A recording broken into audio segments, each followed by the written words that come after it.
Well, the brand new Scorpio is launched. It is now the Scorpio-N, and we're in conversation with the president of the automobile sector of Mahindra & Mahindra, Veejay Nakra. Vijay, thank you so much for taking the time. Pleasure to be here with you, Renuka. Congratulations. Thank you so much. I can't call this the baby. I have to call this the Big Daddy. So, on a daddy being born, what was the reasoning behind this really unusual tagline that you guys have? Was it from that Hindi, like SUV ka baap hai? Well, you know, when you talk about a story of disruption, you got to give it a narrative that stands out. Scorpio has always been a brand of disruption. 20 years ago, it was a disruption that took on the mid-size car segment. This time around, we were ready to take on the larger space in the SUV, and we said, hey, listen, if we've got a product that can do it, it is the big daddy of SUVs, so why don't we just go with that? And hence, the big daddy of SUVs, which stands up to a name called Scorpio-N.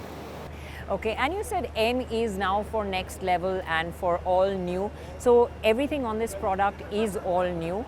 But you know, the kind of pricing that you have given this, it cannibalizes even your XUV 700, which is launched. So how are you planning to position this, and how are you planning to separate those two? Look, I think that, you know, every time we launch a product, this is a question I get asked. What will happen on cannibalization? And I think so far we've done it well in terms of our strategy, in terms of the positioning, proposition, target audience. And again here I think while there would be some overlaps, no doubt, but I think the Scorpio-N is for a different segment and a different buyer. That is a true monocoque city vehicle with its set of features that city dwellers, city customers want. Here the technology is of a different level. We still carry Adrenox, but it's got multi-terrain technology, it's got many other things that are on offer here. And hence we believe that in the portfolio there's place for both to coexist. And hence we believe that from a pricing point of view, it's not that one would cannibalize the other. Okay. You've announced only the manual prices today. Any reason for that in particular, and holding off on the automatics for a while? No, you know, Renuka, the real reason, as we all know, is that we announced that we open bookings on 30th. Today is 27th of June, that's 30th of July. So it gives us an opportunity of one more communication out there with the customers. We put out the main prices of all our variants in manual. It's just about putting automatic there, and more importantly, given that test drives in the top 30 cities start on 5th and the rest of the country on the 15th, we wanted to give enough time for the people to drive, experience, choose whether they prefer manual or automatic, and then put the price. You've definitely managed to confuse customers, because you have a huge, I think almost 25 variants if I'm not mistaken, and that is a large amount of variants. It's called the power of choice. Okay. And that's what we genuinely believe, that it's like a micro segmentation that you're able to do in your offering.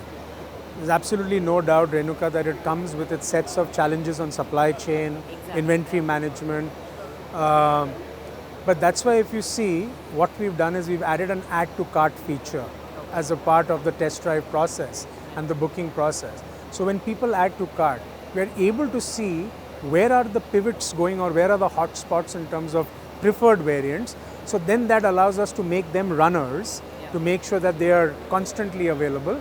And what we typically call repeaters and strangers in terms of the demand, we'll be able to plan production schedules and inventory accordingly. So that doesn't become overstocking either at our end or at the dealers.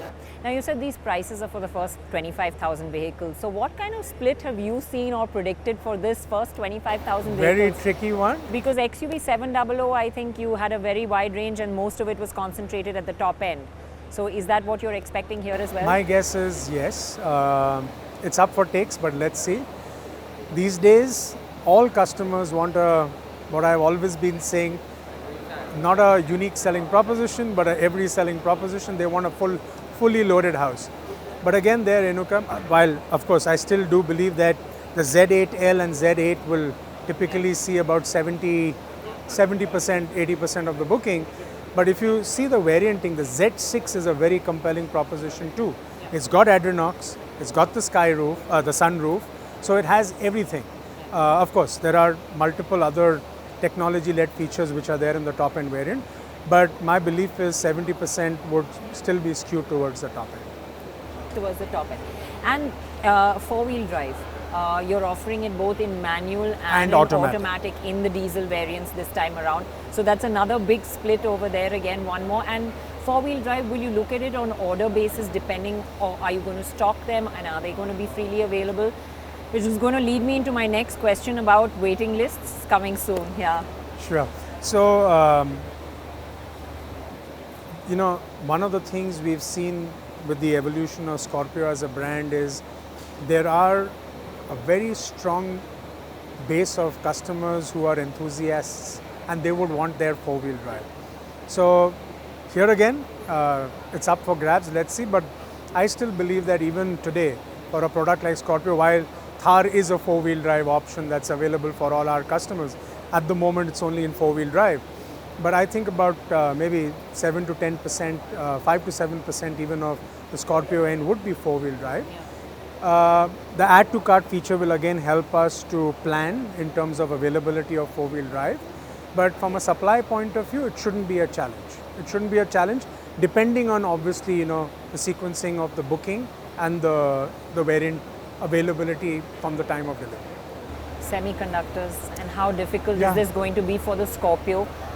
All manufacturers have waiting lists, not only yours, but you know, yours are extending very long in some places, and that's been seen with the XUV700.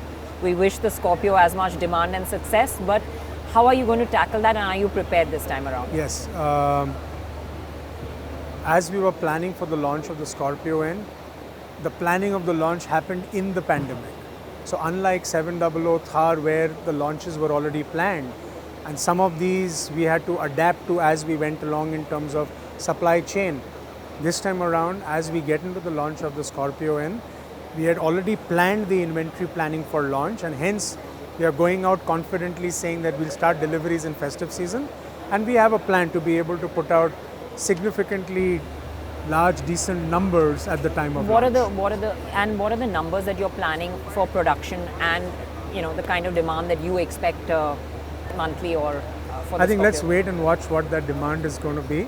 From a capacity point of view, we'll be ready to produce 6,000 vehicles per month from day one. Okay, that's quite a large number, and I think that's fairly reasonable. You have a lot of SUVs now in this very tight segment, some sub 4 meter, some above 4 meter, but it's a certain bandwidth. Are you planning to now expand lower and higher up the ladder on the SUVs? Because you said we're going to be an SUV manufacturer, but there's no like really compact, very compact SUV, and there is no really high-end SUV in your portfolio yet. So is that expansion going to be seen? We'll keep that conversation for another day, Renuka. All right. Thank you so much for taking time to speak Thank to us, you. and thank Pleasure you. as always. Yeah, Thank and congratulations. You. Thank you. Thank you.